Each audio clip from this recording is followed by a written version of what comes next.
All right, guys. Hopefully everybody had a good holiday, and just looking forward to finish up in the season strong in Kansas City. Time's all yours. What excited you the most about the performance that your defense had on Monday night? I just think, I asked them to play inspired football. It was, if that's the last game in that stadium, we talked a lot about the night before the game, really hit it up through the week. Just to come out and play consistent. We had a chance to get up in the lead at halftime. I reminded them, when we were in Denver in week 2, it was kind of a similar situation that we got to go out and close the game out when it needs to be closed out, and I think they answered the bell. There was a play that Karl Joseph made that he did get flagged on for a personal foul where he really delivered a blow. Yep. There was another play where Gilchrist just laid somebody out on the sideline that he didn't get called for that looked like it was within the rules. Yep. How much more complicated is it to teach guys to go ahead? I know you still want to see that kind of physicality, but it's so hard now in terms of knowing what you can do. No, it is. I mean, I just think both of them were really what I thought were good in the target area. There wasn't a lot of helmet involved or head-to-head collisions. Karl was going off for the ball, trying to dislodge the ball from the man, and you just got to keep teaching them target area, do the best you can to do it. I mean, that's just the nature of the game where we're at right now. It's not what it used to be that way, where you can unload on guys, and we're not teaching that. But there's two good plays where the guys are right at the point of attack of a catch, and they're just trying to get the ball off the guy's body. Have you found that gradually the league and the players are adjusting? I think so. I think they have to adjust. I mean, it's the rules. Otherwise, you're going to get penalties like one penalty we got the other night. So we just got to continue to educate them, and I think we've done a pretty good job with that throughout the course of the year. Those guys understanding how to do it the right way.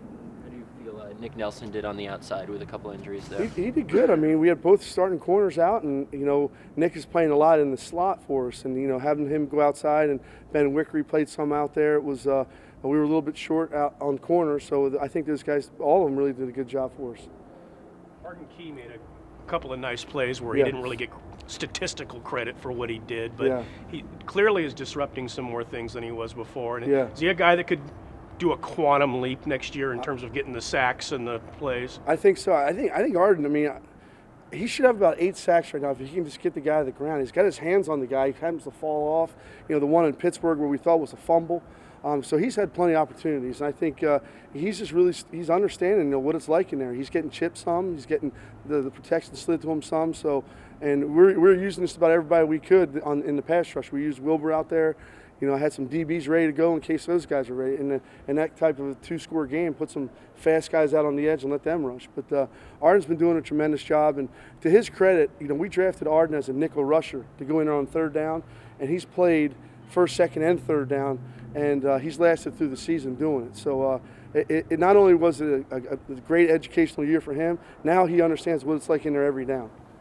John also mentioned finishing those plays is sort of the key for him going forward. How do you, teach or improve on that, and how much of his off-season work is just going to be strengthening, getting? Yeah, he needs to get stronger. We addressed that with him. Obviously you get into the season, it's tough to build strength when you're on the kind of schedule we are. But as soon as the season's over, he's going to take a little bit of a break, and then a short break, and then get back in here to the weight room. And I think we have a plan for that, because that's the most important thing for him right now is to get stronger. Karl Joseph after the start of the year kind of slow, and there was a point where he wasn't playing a lot. Was that kind of, you think, necessary for the growth he's had now to kind of take a step back and kind of go through it a little bit? And kind of go through I think so. I mean, in the beginning of the year he got hurt in the Miami game, and he was shelved through the Seattle game, I believe, and then he came back. But typically when you have your team assembled and it's what you want, and you're drafting guys, those guys take time. You don't just throw them in there right away. So it was a thing where he kind of saw it, started to understand it more and more and more. And when the light came on for him, you can really start seeing him making plays now. So it's a credit to him. He's studied. He's paid attention in meetings. He's good on the practice field, and it's showing on Sunday. You guys had to show early down, but what do you make of just the season overall that you guys saw from him, and do you see him as a piece going forward? I think so. Daryl's he's a good pro. He understands. There's some things he needs to clean up, particularly in the red zone area with him. But he's a guy that came in here kind of late in the process, and he's been a big asset for us. He's a big, tall corner. I like the guys long out there on the outside. They're hard to find. I think this is the last time we'll get you this year. Who would you say is the best player on your defense this year? Oh, I couldn't say right now. I'd have to really sit and evaluate it all, but they all need to get better, that's for sure, moving forward. Worley and Connolly, you think there's maybe your top two guys there for next year?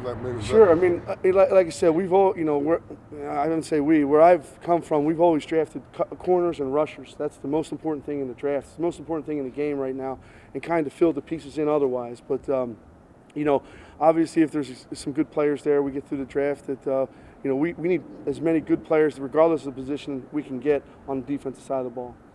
But those two guys are good building blocks for sure.